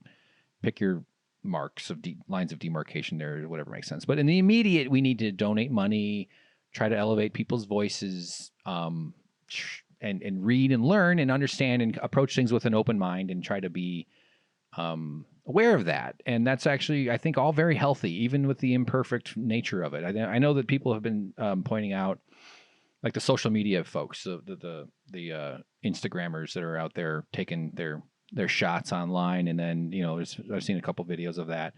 And it looks distasteful, and you can tell that it seems to, at least the initial impression is they're not motivated by actual concern, but they're just looking for scoring social media points in some way. And I agree with that, but I also see it as a part of our evolving information ecosystem where humanity is approaching this interconnectivity. Here's where I'm going to start sounding very like mid-2000s here. On the information superhighway. Yeah, you never hear that term anymore, you know? It's not so super. It's barely a highway. more like an information clusterfuck. But you see this thing happening, and the likes, the retweets, and as I've been kind of hitting a bunch of times this episode, I'm subject to a lot of that. So many of us are. And in social media with what we call influencers, they're out there pursuing less than noble ends it does seem like they're taking advantage of the current situation. But at least what they're doing, and this is why I think it's okay, not to say this is the only thing or anything, but I look at it as, since humanity is sort of entering this new technology-based mode of consensus, and we kind of use social media as a form of consensus. And the number, there's sort of these various thresholds that are being met via likes and retweets. Something gets a lot of attention, it gets more attention. It's kind of like no better way to attract a crowd than a crowd. Like you open a nightclub, you make sure you have a line outside. It looks like you're busy and people want to get in. That's a version of that in its own, distorted and warped by this new technology of internet and phones and screens, is occurring all the time. Often, mostly for commercialization, for advertising and other things, and for getting social media stuff is all just insane. But it is a kind of market democracy. Those are both of it's the real word is probably somewhere between those two concepts. That isn't going away. It's not going to end. And so people need to, I'm trying to find the positive in it. And I think it's better, at least, even if it's not from good intentions, at least it's not silence. And if a certain percentages of those audience that are consuming this stuff to just have a vicarious experience by some Instagram influencer's life, at least there might be a certain percentage, small as it might be, that is a little less likely to be silent when they hear something going on again around them, as I have been in much of my life, as how my racism functions. That's silent because I'm woke. I'm a real lefty, big caring, big-hearted guy, right? I'll hug all the fucking trees. I'll hug bushes. Hugging bushes there, huh? Right up there with the cockpit on the porno category. See, I'm a fucking juvenile pig. Sorry. And so I see that kind of thing, and this is not the social media influencer. Was definitely not where I was trying to really get with this, but I do think that there's, unfortunately, it's not the strength that is necessary for faster change, but the thing holding white people back, and generically, I mean anybody who sees an injustice and then chooses to be quiet, is the way we shame each other and the way those systems of silence operate, those systems that prevent you from saying something or speaking up, as I have definitely done in my life when I've heard racist comments or racist jokes.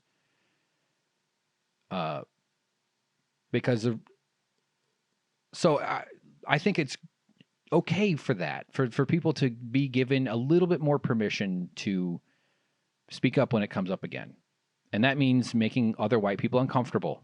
And that's the problem, is that we're all so much more uncomfortable with another white person's discomfort than we are with the oppression forced on our brothers and our sisters of different colors. White people protect each other's comfort with their silence. And I've done that. And I'm tired and I'm ashamed.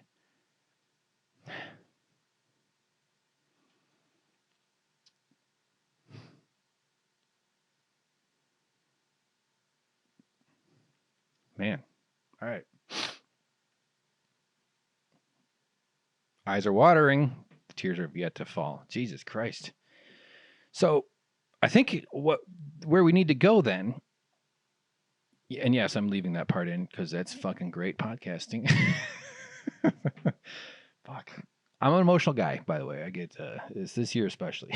Not that I'm crying all the time. I've had definitely periods where I've been like way over, like almost like it's like, oh boy, somebody fucking get that guy a pill. But no, I'm not there.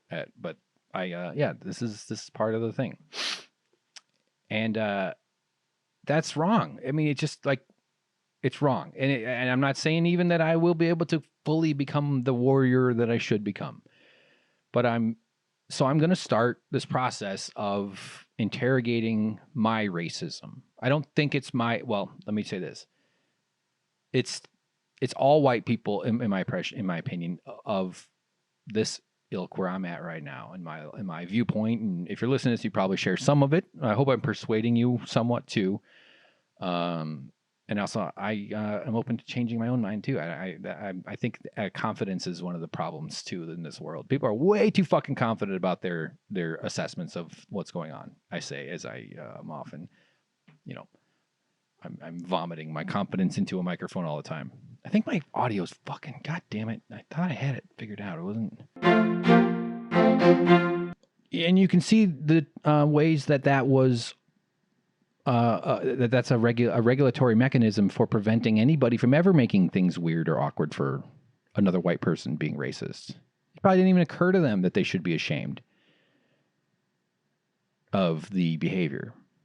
And that's what preventing this in-group from expanding is about. The empathy application of who do you cry over? Who will you go to bat for? If they can keep that group small, you can ignore people's pain and you can ignore their suffering, and especially when you add in the deliberate, rampant scourge of individualism, which trains you to never do any system analysis, systemic viewpoint. Everything is merely a personality character derived outcome. You worked hard. He didn't work hard. That's it. You didn't. You're downtrodden, but you didn't work hard enough. Well, look, I can point to someone over there who was in a similar situation, and their life turned out okay. Therefore, fuck you. You fail. You deserve to work at Walmart until you die at age 84 years old. It prevents people. Individualism is such a nefarious thing. I'm not saying that anybody should have their individual agency removed. That's a separate topic. Individualism as a mechanism for preventing change. It prevents you from looking at the world in ways that make you determine that the only logical thing to do is to fight the system and change the system for the better.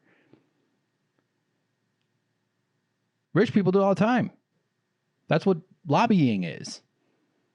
So, again, it's Martin Luther King's quote about how America is socialism for the rich and rugged individualism for the poor. All the rich people do is manipulate the system. They're just the ones, and they're just desperate to prevent anybody else from having a string attached to their life, to their power. That's what concentration of wealth means. It means concentration of power. If you want to picture the strings, it means that they have a big handful of strings on society, and they don't want to let any of them go. So where do I start with that? My own self. And I've done a lot, again, thinking is not doing, but this has been just mulling around in my head, and I also bring up the individualism part of this because I think that an approach to this, so I'm going to involve my family in it, the men in my family, my brothers and my dad, and I'm going to reach out to them. I don't have a wife, even though I pretend like I do on Rocket League. I don't. That sounds weird to be like I pretend like I did. I just mean I say it as one of my Rocket League jokes is like when I make a miss or something, I like to type in, "Dang kitten bit my toe." Because aren't you imagining that I got kittens at my feet and then one of them bit my toe? And it's adorable. Isn't that fun? See? You just experienced something in your reality simulator that we call communication. You just had that little event in your head happen. Kittens by my feet. Yeah, that's exactly it. See? Now you're starting to understand. So I don't have, the closest people to me are my brothers and my dad. And we're not that close. We're a bunch of fucked up white people. I tweeted this out. One thing I want to do with this podcast is basically use it to replace Twitter, because a lot of what I put on Twitter should just be just another ramble jag on my ridiculous podcast that I'm doing right now. But the problem with white people is we're raised by white people. White people are fucked up. There's a rotten part of white culture which I don't actually like that term, even though we apply that term to other cultures built based around their racial identity. So I'm actually not using that because I believe in that term, which is a privilege you get to be as a white person because we've been declared and we've deemed ourselves the default human. It's like if somebody in that game where you have to identify faces, it's that one like the little flip cards, kind of like Battleship, but with identities. It's like if one of them would just stood up and was like, I am the one. It is me. When you think of a person, me. Look at me. I have white skin. What you really have is a history of exploitation and violence that permeates white society. When you look at the lynchings, and I want to learn more about this, it's very uncomfortable to look at it and to learn about it. Especially if you have this empathy thing too, because I think you can look at it, and they've also otherized the past too. They've made the past seem like a deep history. Lynchings were organized societal terrorism. They were community events. Read up on them. I'll put a link into a Guardian article. They mutilated these folks, and they would accuse a young black man. They also lynched a lot of white people. The word we'd use now is allies, but like, because not all white people are just these evil monsters. I don't know. I mean, and partially what I want to get at too is that there's a system of racism that permeated through society, and white people were, as all people, no different. That they were just. Okay, one of the metaphors I think is useful is thinking of racism as a nutrient rather than a personal failing. This is partially the rejection of individualism and racism, because I think individualism is like this glue that gets you all stuck in these little pods of immobility. You can't get around it, you can't get out of it, and if you try to challenge someone else on their racism, you are only inviting their defenses to go up right away, and you're never going to get anywhere. It's going to get emotional, it's going to get weird, and I think it's helpful and actually more accurate, not to ignore anybody's individual behaviors, but I think it's helpful and more accurate to think of racism as a poison in the soil. It's like a nutrient in our soil. It's like you put, there's the difference between dirt. There's like, that not all dirts are the same. If you've ever done any gardening, which I have, I was actually early into gardening. I was gardening in my 20s. That's right, ladies. Prius 2012. Soil is healthy soil. There's not healthy soil. It's a mixture of clay, loam, and organic material, dirt, right? And all the bugs that live in there. It's a good, healthy thing. You want like a healthy ecosystem of dirt. But we all kind of have an intuitive understanding of like healthy food, what a nutrient means. I'm trying to explain what that means. I don't know why. You probably already get it. Because it's just part of the fabric. It's just written into the system. And particularly since the Civil War, as I've been learning about, and kind of, being born in America, I'm ignorant about America. Being educated here makes me ignorant about here. So, as it's been made more clear that the threads of history, and especially the failure of American response or after the Civil War, to reconcile with this racist impulse, because it was foundational. It was so deep into society, and not just from the South, not just from the southern states. Yes, I would say they are the primary perpetrators of this in a way, but their primary accomplices were the Northerners, who also expressed this racism and stuff greatly.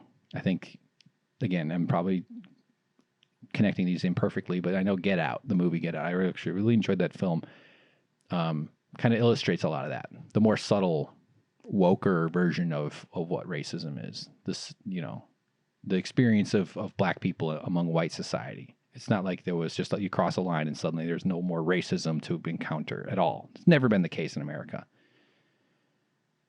Because we're silent when we joke about it, right? That's the thing. We're silent when we see it. We're silent because we want to protect white comfort more than we want to protect black pain. Or end black pain, not protect. And so anyway, the nutrient that we are all exposed to is in us, is in me. And you're bullshitting yourself if you don't think you're racist. This is my understanding of anti-racism, as opposed to just declaring to yourself that you're not racist because you work with a black guy and you like Will Smith movies. right? You got to see this whole picture, and maybe you'll never see the entire picture. You'll never understand the true experiences, but you can understand that this system was set up for people with your color.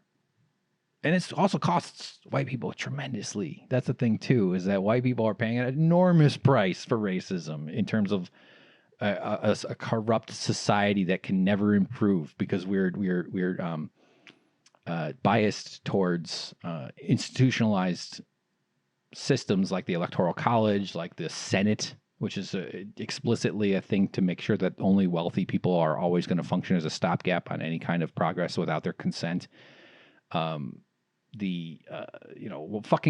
North and South Dakota could fit in a gymnasium, the amount of people there. That's an exaggeration, but 4 gymnasiums, and they have 4 senators. 1 senator per gymnasium. Do you know how many gymnasiums are in Los Angeles? Or California at large? We're the gymnasium capital of the world. So we're having the Olympics here, and it's all going to be games of horse. Wouldn't that be fun? Just do the Olympics, but just everybody does horse. Or pig if you're in a hurry. Or alligator if you're feeling like settling in. Those are basketball jokes, everybody. Sports podcast. So, what the fuck was I talking about? Fuck. These systems of this nutrient thing. I think I've already kind of lost the thread about what was right before that, but I'll get back there. I think so. That's why I think that the approach to talking about racism and why I'm going to invite my family into this with me, because they're busy. They got kids. I've chosen a very strange life that's not. I don't want to involve children in my life. I like hanging out with kids. They're fine, but I can handle it a little while. Like, all right, fine. I'll teach you some cool stuff. You can kick ice cubes under the fridge. That's a nice thing. I always like to tell kids that. Don't worry about it. Don't pick it up. Kick it under the fridge. It'll evaporate. Nothing to worry about.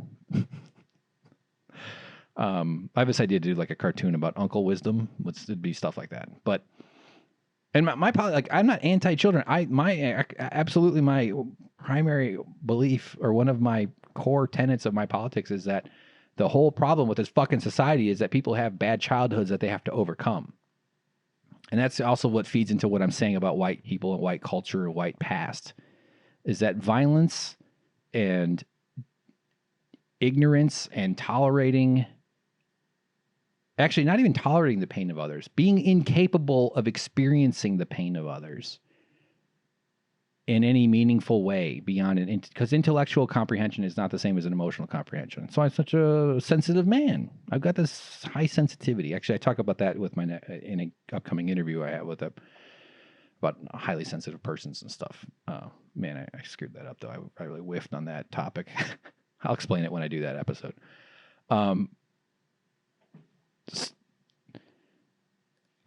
I don't know. I mean, I think maybe that's why I'm a little further ahead. I don't like to phrase it like that because I don't think it's necessarily about that. But I'm hoping that people can start to understand, and at least this is my perception. Maybe I'm wrong. Maybe individualism is exactly the way it's supposed to be.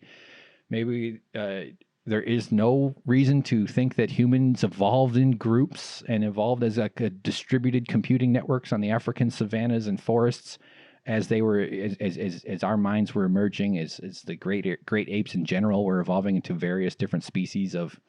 There was like a species called like the proto something Boise or something. It was just crazy, and they were like shorter and had big guts, and they think they ate. They were mostly like vegetable. They were almost like ruminants, but they were big apes. I mean, not as big as humans, but they were like. They had these massive stomachs or something. Anyway, I don't know. There's these weird evolutionary offshoots to these trees that just sort of dead ended.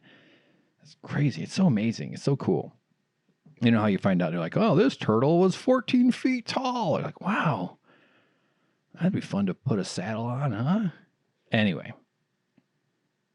sorry if I'm picking up a lot of pops here. I'll try to kill them in the editing, but I can see them on the waveform.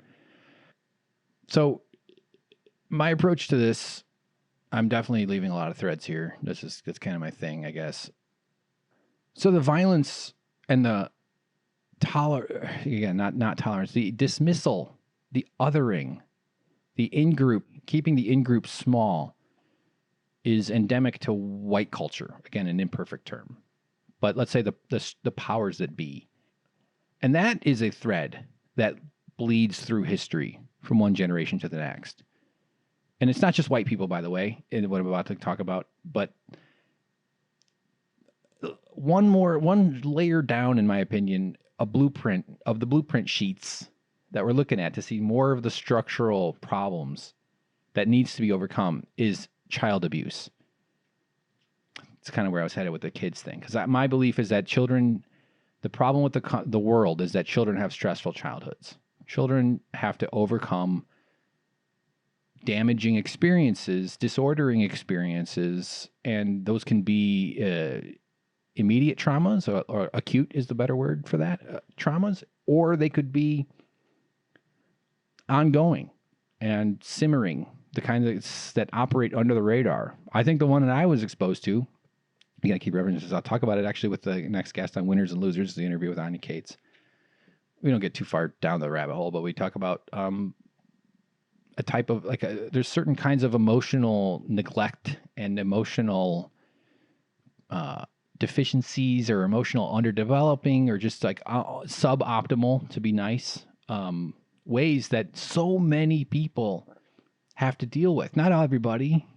And like, in my view, the way a world with adhering to socialist principles and adhering to democratic socialism, and adhering to empowering people and prioritizing dignity into how you design working relationships is about making life okay for kids and making childhood be the beautiful, wonderful, crazy, long. Being a kid takes forever. And there's like research, or I don't know if it's research, but I've heard this notion of like how kids, like time goes faster as you get older, or just your experience of time just speeds up. The years just start flying by. One thing, you're doing the same shit over and over. But somebody made this point, like that it's because it's about relative percentage of your existence. So when you're 4 years old, going from 4 to 5, that's 20% of your life. That's a long time. That's a huge percentage of your overall existence. But when you're 40 years old, one more year is just 141st or 140th of your life. You know, so like that relative percentage it's like you could see the chart. You could see the line just dropping down, because as you get older, you know, and being a human child is this sponge of emotion and feeling, and kids absorb stuff. And that's one thing I was always frustrated as a kid too. It's like people dismiss children, and I'm not talking about just correcting the ways I was disordered or whatever. Because this is rampant. Because trauma permeates generation after generation. Generational trauma flows through society, and not just white people. But I'm focusing on that because that is and I brought up the lynchings. These were big community parties. Children were brought to these things, and they would beat and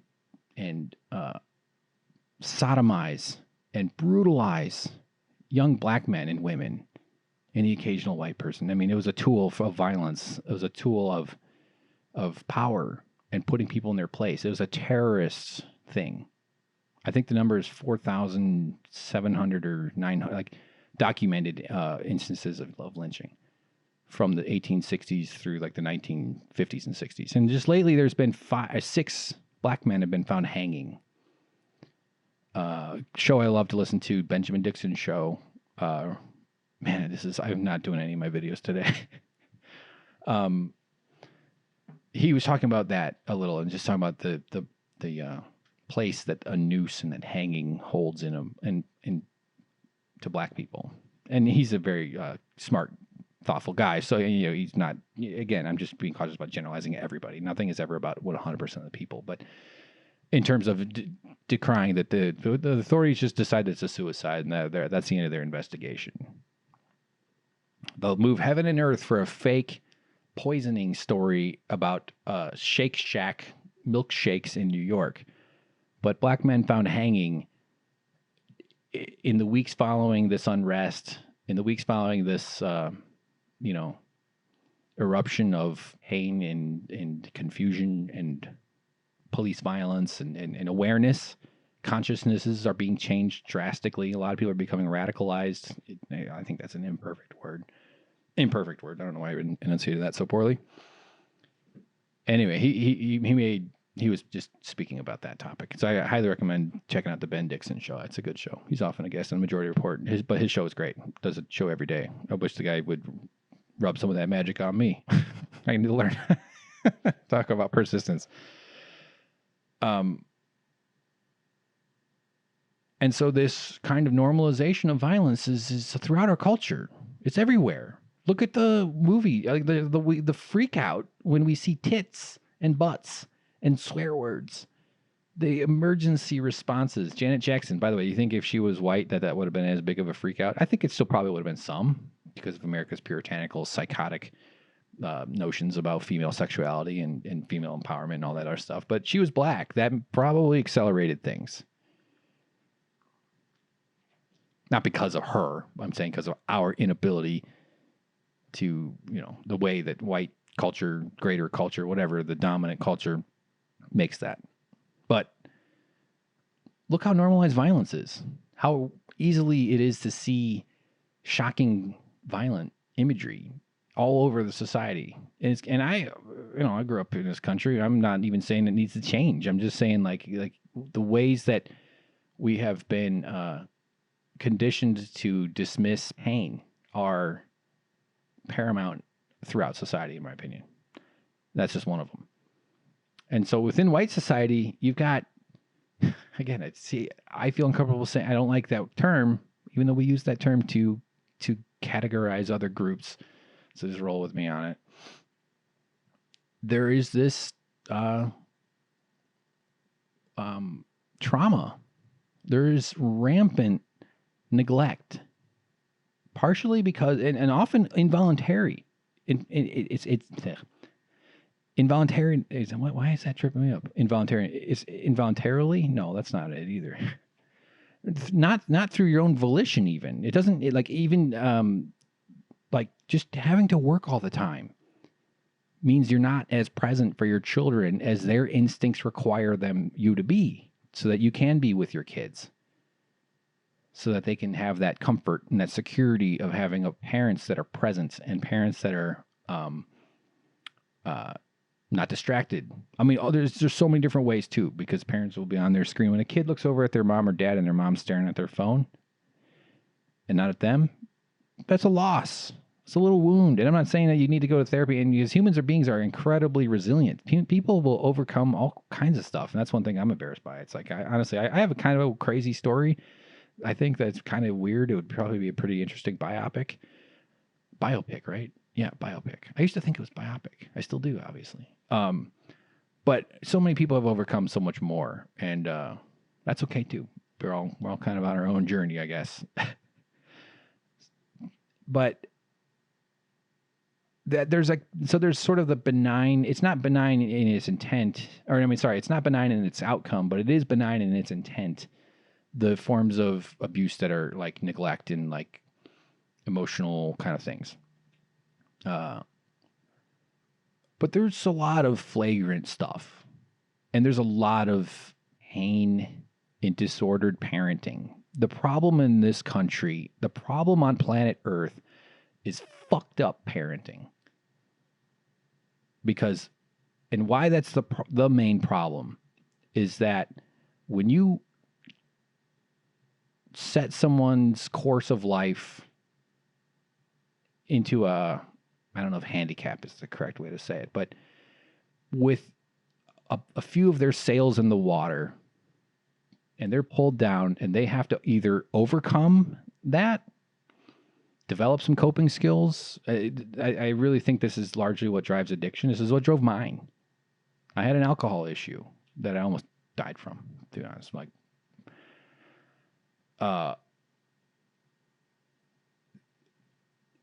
because there's you have to develop healthy coping skills. Kind of like what I was saying earlier, my toolkit of things to deal with my brain are mostly healthy stuff, like meditation, etc., exercise. I wish I did a lot more exercise. I actually think I'd be kind of hot if I exercised. I got nice shoulders, So we develop these coping skills, and if you're lucky, you can get over your fucked up childhood in a way that's not too damaging, and you move on. Maybe, and it doesn't mean that everything has to end up perfect. A metaphor I've used in, I used to go to, I never been to an AA meeting, actually. I did a thing called Smart Recovery, which is more of a science-based kind of thing, but it was just group therapy, basically. You just have a group of folks, and I've been in therapy a while, but like one of the things way I think of it, like it's like you have all these scar tissues and like those, what are they called? Keloid, like the ones that grow too fast. And so I think, anyway, there's like they can be inhibiting. Scar tissue can be a restraint. It can be kind of like this overgrown.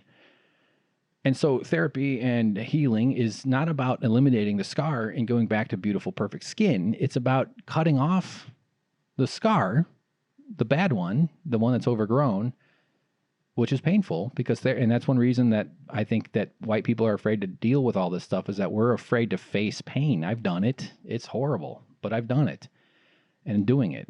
It's still an imperfect process. It's an ongoing thing, but you cut that scar off, you volunteer to feel pain, and then you guide the new scar to be less inhibiting. That's it. That's the best you can hope for, is that your next scar won't be as bad, and you can make it less. I mean, it's not just a hope. It's not a roll of the dice. It's an intentional process where you sign up and say, okay, this is going to hurt, but I know at the end of this process, I will be able to fully move my elbow now. That big ass scar is now better. And you'll walk around with that scar the rest of your life. And that's kind of how I see recovering from these sort of things. And my whole point is I want to do that. I don't think anybody should ever have to do that. My grandfathers, were monsters. Never met one of them, the good one, who abandoned his family, ditched his wife, who had 2 children and 3 children, one with Down syndrome. Fucking coward. He ran away. Somebody broke him, though. Somebody broke him. I never met the guy. The other one was a horrible abuser of his children. And thank God he's died. I have a lot of feelings about this person. My life is defined by the pain that he transmitted to my mother. And therefore, I'm defined by the pain she transmitted to me. So this is the personal side of this. This is why, I think I have a grasp on it, because I know this isn't unique. And I want to know who fucked him up. Why was he so broken?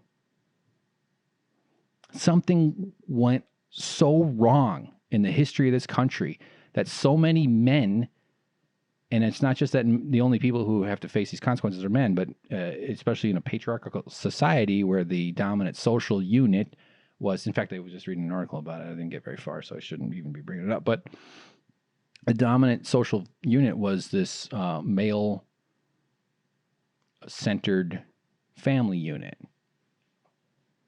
And it went really off the fucking rails at some point.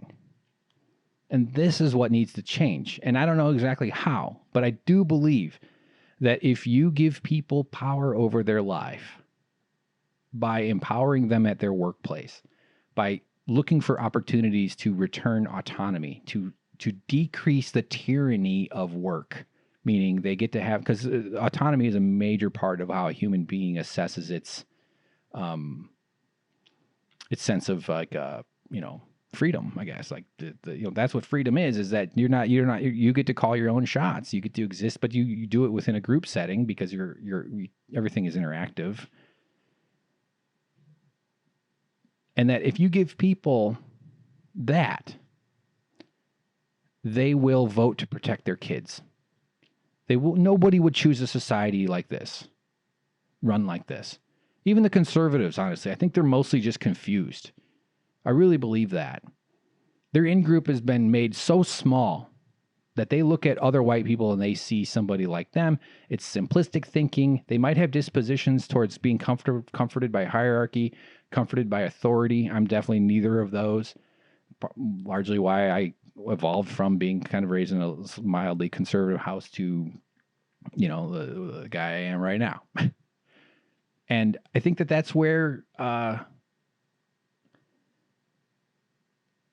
this is sort of I'm trying to describe the nutrient, right? I'm trying to get to that, and I know I'm not anywhere close to it because what it has actually done, or I mean, in real material terms, is it's caused terror and fear and subjugation for millions and millions of people in our country and throughout the world. And this is true. I think these kind of factors function in non-American model. Like there's different. Like imagine a big gymnasium filled with different tabletops, and ours is its own unique set of characters. And there's other races. I'm saying racism has happened throughout history, and it's happening all over the world too. Because differences are exploited by the powers that be. They want those in-groups to not get bigger. Speak English, motherfucker. What they're saying is, keep your in-group small. So I really believe that human nature is based on caring for children. I know. And that can motivate people to build better societies. Not to say that if we suddenly flipped a switch, it would still take some time because there's enormous amounts of cultural programming that are overlay that instinct. That's one of the things with people. Like our cultural programming is kind of like I look at the instincts as sort of like your operating system, Windows 10, Snow Leopard, or whatever the fuck, Linux. I don't know. So you have those. That's kind of your core instincts. But there's even programming that goes deeper than that. That's their BIOS code. This is computer stuff. I'm sure I'm missing it all, but there are even further down, like the desire for safety and eating and fucking. I don't know how much. When do other animals fuck? Like the trilobites, where they like, we fuck it. No, that's just sexual reproduction. Humans it's just taken on this really crazy ass notion in us. I'm horny. I know. When is it going to go away? Honestly, do they make a pill for erectile function? Jesus Christ, how much longer do I have to deal with this shit? Or I could just do a bunch of push-ups and put my Prius on my dating profile and get myself a girlfriend. That's my plan. This other thing that's annoying about this fucking quarantine, it's preventing us from banging. Why can't we sell it that way? Hey, let's get rid of Trump so we can go back to fucking, right? That's a good advertising slogan. The Democrats should ditch Rick Wilson and hire me to run their messaging. So, God damn it. I really only wanted to talk for like an hour. Jesus Christ. I really, so anyway, I'm trying to say that this is all there's these emotional turmoil. And if you look at like human progress, or I don't know if progress is the right word, but society solves issues, solves problems. I watched this thing on PBS about the American Experience series about the early days of food and food labeling. And they didn't always test the foods that were sold. So industrialization was emerging in the second half of the 1800s. And these corporations, many of the names that you know today, Nestle, et cetera, were producing canned meat. They didn't have refrigeration, and so the only ways of keeping food quote unquote safe was canning and curing, like dried meats. So we didn't have refrigeration. That was a major difference in what you're able to sell and transport. And they were poisoning people rampantly with rotten meat and fillers, all kinds of gross chemicals to get over the rottenness because they didn't want to lose the profits, and there was no regulatory apparatus. So the story is about this guy that was a scientist, and he was treated with scorn by the scientific community. He was doing research at some university, and he was dialed in on one of the first things he started studying was standardization of honey. And so he was doing all these tests, and it turns out that mostly what they were selling was some sort of sugar syrupy concentrate with a tiny piece of beeswax stuffed into the top of it, and they were calling that honey and selling it. And people were getting sick, and it wasn't the same everywhere. It was always different. So this guy had a major influence. He's like a hero, in my view, because he was really persistent. He stuck to it. He got kicked out of the university, and he fought, but he stayed on point. And he was able to actually be enough of a thorn in the side. And he was resisted by the capitalists. This was actually a really interesting indicator of how capitalists fight change. Because fundamentally, that capitalism, once they figure out how to make money, they don't want anybody interrupting that. That's why they don't want to end racism. Racism is a structural component of capitalism. That's what they're fighting for. That's what the cops are. The cops are the violent imposition of capitalist priorities using fear and cages, meaning the fear of either violence or being kidnapped and put into a cage for committing a quote-unquote crime. Not to say that people who commit crimes don't deserve to have some sort of correction done on them. And I'm not for punishment. I'm for rehabilitation and for producing a society where the incentive to do any crime is nil. That's what defund the police means in a very imperfect nutshell. But anyway, this guy, thanks to him, they kind of call him the father of the FDA, although now it's modern day version, it's politically manipulated. But that's why you have nutrition or labeling consistency on food, which I think everybody agrees, even our libertarian friends, that aren't we better off requiring people or companies that sell food to write accurately what's in the thing you're buying? You have a right to know that. You need government to impose that. And this guy is responsible for that. And the Europe part of the show is like the European countries were imposing smart imposing is not the right word, but they were further ahead than America was. The capitalists held Americans back for about 40 years. We were about 40 years behind modern labeling because they didn't have the same, information transmission that we have nowadays, obviously. So it's not like they could just point over there and say, "Hey, Europe is doing it." Like they might have had like an article in some obscure zine. It's called zines, right? So it took a lot longer to pick up on that it's happening somewhere else, and obviously that's a good thing to do. And so, meaning that they were just happy to poison people and make money and cheat people out of what they're buying, and people were getting sick all over the place.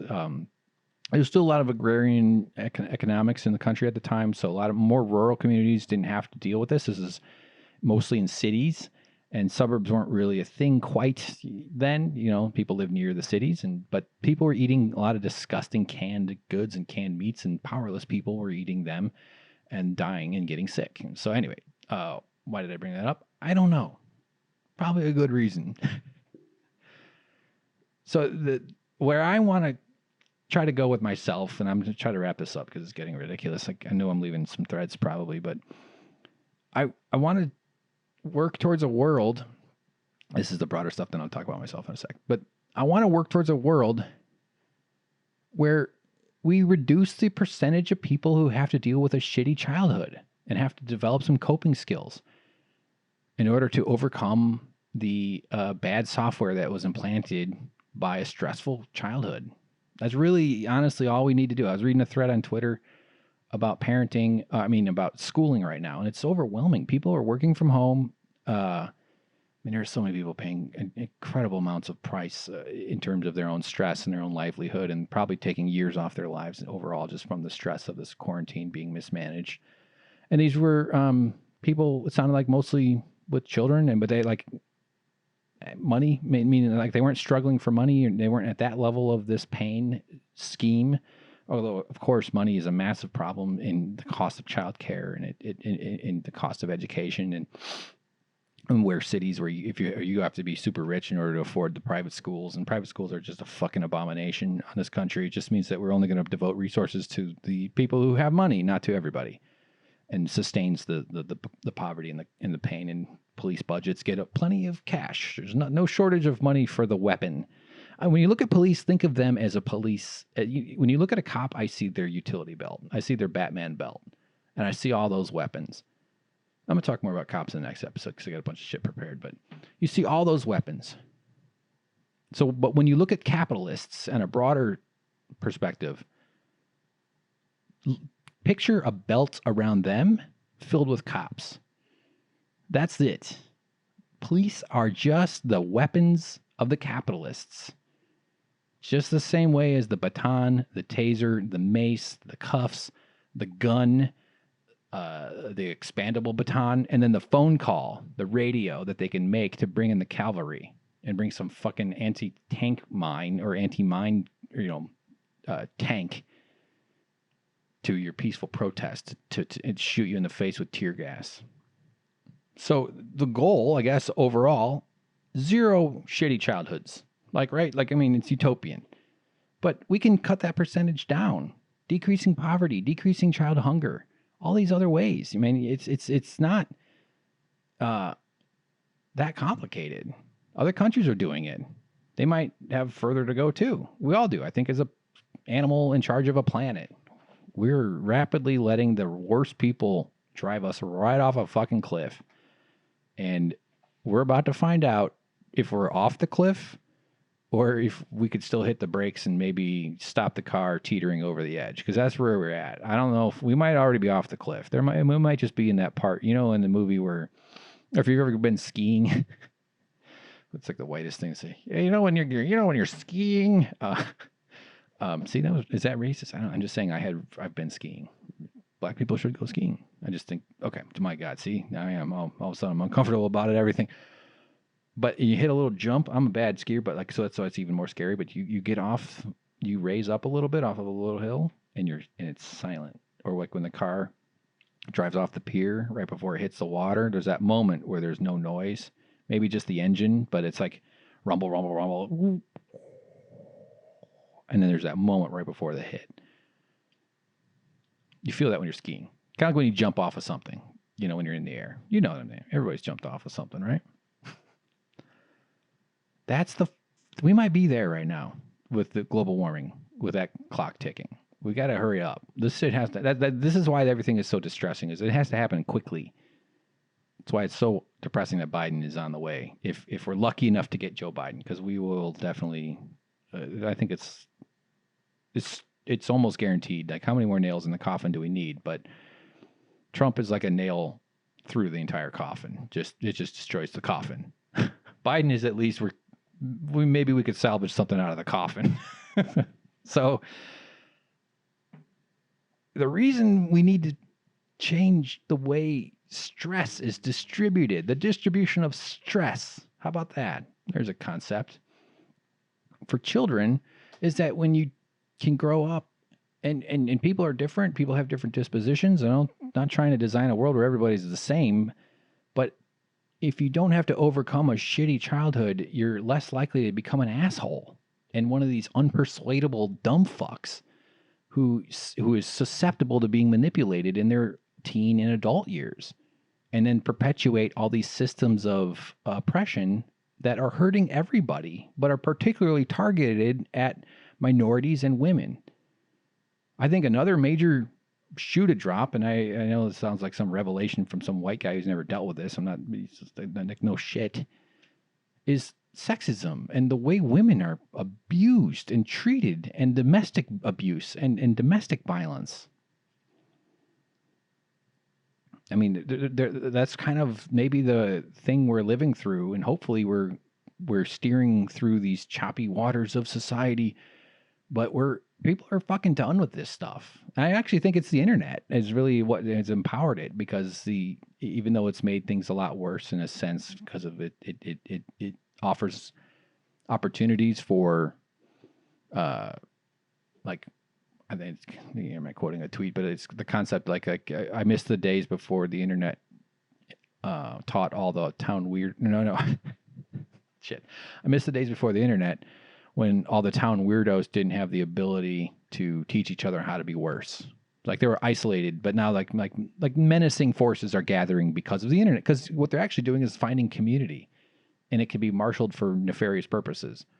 Often, I think purposes they don't really fully understand. These groups like the Proud Boys and these other like goofy gangs. And I think they all have their own personal motivations, and they'd probably be very adamant to defend why they think they're doing it. But all they're doing is just serving to maintain power for those who already have it, by keeping people scared and afraid, because they just lean into their bias, to these old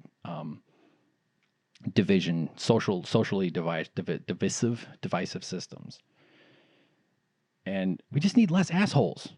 Why? That's not a difficult thing. And if children have good, healthy upbringings, they are less likely to become a fucking asshole. Assholes think the world is filled with assholes too, because they don't really, they mostly have negative interactions with people. So their worldview is tainted. And especially if you think of like violent abuses for children, what do those kids learn? Well, they learn that violence is how you solve problems. They learn that violence is okay. I mean, these are not true, but it normalizes into their little kid brains. Again, not an absolute thing. We're talking about tendencies and probabilities. 40% of police are domestic abusers, according to certain studies. So we give them guns, we give them cages, and we give them the power to pull you over and do whatever they feel like doing. Qualified immunity, murder, grounded in the KKK, in the fucking racist origins, which itself was grounded in American society at its very founding, because the place was started by human traffickers. And shit is just folded, like the soil is filled with the poison of this stuff because it was put there by the people who planted the whole thing. And that's the story of America that they don't tell you. That's why it's okay to tear down these fucking statues, even the ones about the presidents. So anyway, all right. So fewer assholes. And where I'm going to go with this is I'm going to talk to my brothers and my dad, or I'm going to write them a letter. Actually, I think it'll probably get too emotional. I've already written up most of it, but I feel like there's a approach to this that isn't about confrontation, and it's more about help, because it's painful for me to feel all this stuff. My racism came from my upbringing. I heard racist things. I've ignored racist jokes. I've laughed at racist jokes. I've absolutely grown up in a racist society. And the way I frame it, and, you know, because I think taking the, hey, you're a racist, why don't you be different, why don't you be better? Even if someone was willing to engage that conversation, you're going to just get into a shouting match, or it's not going to be productive. And it's like, because I see that happening now, and it's good. I think it's great. And I think it's actually really healthy. It's not going to be perfect. White people need to start having these conversations. And I imagine some white families are probably cracking open these wounds a little bit. And facing some of this stuff, and more than likely there will be growth and understanding out of it. Young kids, teens, Zoomers, what is that right? The generation, are by far very progressive and kind of tired of it. The kids that we have grown up being trained to hide in the closet because a man with a gun might come to get them. That we've told them that, oh yeah, your fear is not worthy of our action. We're just going to teach you to hide. And if you're lucky, the book you throw at the killer will give your teacher a chance to pull out her gun. That's what we've told these children. We've denied them the dignity of panicking over the terror that we have imposed on these kids. And then they also have imposed on them the terror of the world going to hell because of global warming.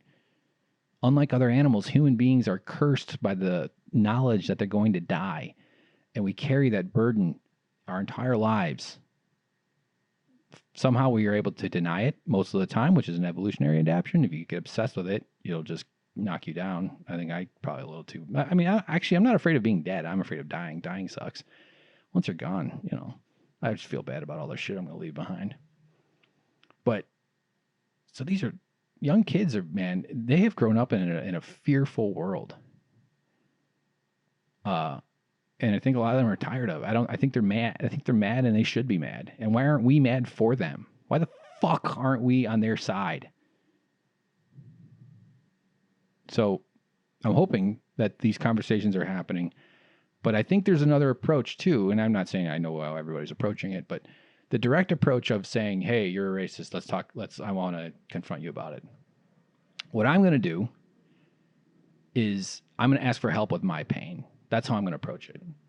My dad watches Fox News and Drudge Report. You know, like he's a Trump supporter guy. We don't talk about politics because it's uncomfortable. And I'm not going to talk too much about this. I'll probably cry a lot more if I did. But I'm going to take on. I feel like I have an obligation because this is a little scary, and I think that it's important to, because it's scary, that's the thing I need to do. And I'm going to ask for help, and I'm going to talk about my experience. First, I'm going to phrase it, and I'm saying this because I think this is really useful. As contextualize it into as a nutrient, as a pollutant, if you will. That I have 1980s racism because I was raised in the 80s. My dad has 1950s racism because he was raised in the 50s. Maybe your parent was raised in the 60s. They have 1960s racism. If you were growing up now, 2000, say the 10s, you have 2010s racism. Because you exist in a racist garden. You grow out of a racist soil. Where it's a one of other nutrients. It's not the only, but it's there. And you're fucking kidding yourself if you don't think it's there. Or that you weren't affected by it. We definitely are affected different ways.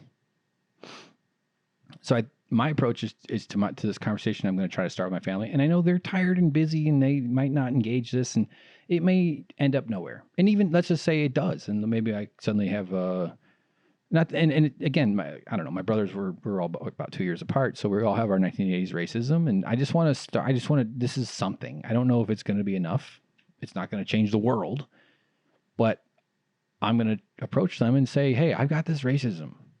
I have these thoughts. When I see black people, I worry about being attacked or robbed. Not every time. I mean, you know what I'm saying? Like I experience this stuff. And the direct approach isn't going to work. And I think it's like a mountain, you know, like you climb up the one way and there's other ways up the mountain.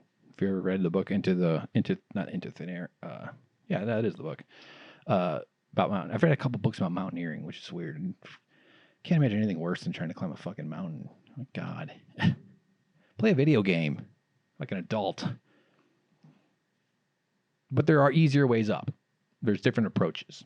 And I think that if you start with this concept that it's a system thing, that it's a nutrient, that can open the door to saying, oh, yeah, I did hear the N-word all the time when I was a kid. I'm saying I didn't. I did hear it some, but not all the time. Oh, yeah, I did definitely hear all those jokes. I did hear all, like maybe there's a way to bypass the defensiveness by allowing for it to be what it really partially, not completely, but I'd say mostly is. It's a societal influence. That's why those on the right that defend individualism and that decry collectivism, I think it's a simplistic binary, first of all, but the ones that are like adamantly against collectivism and that think that individualism, personal responsibility, and like those are manipulative terms.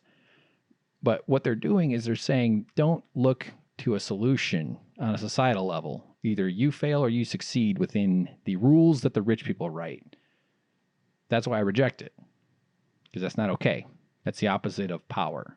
That's concentration. I mean, that's the opposite of collective power. That's the opposite of democracy, to be cheesy.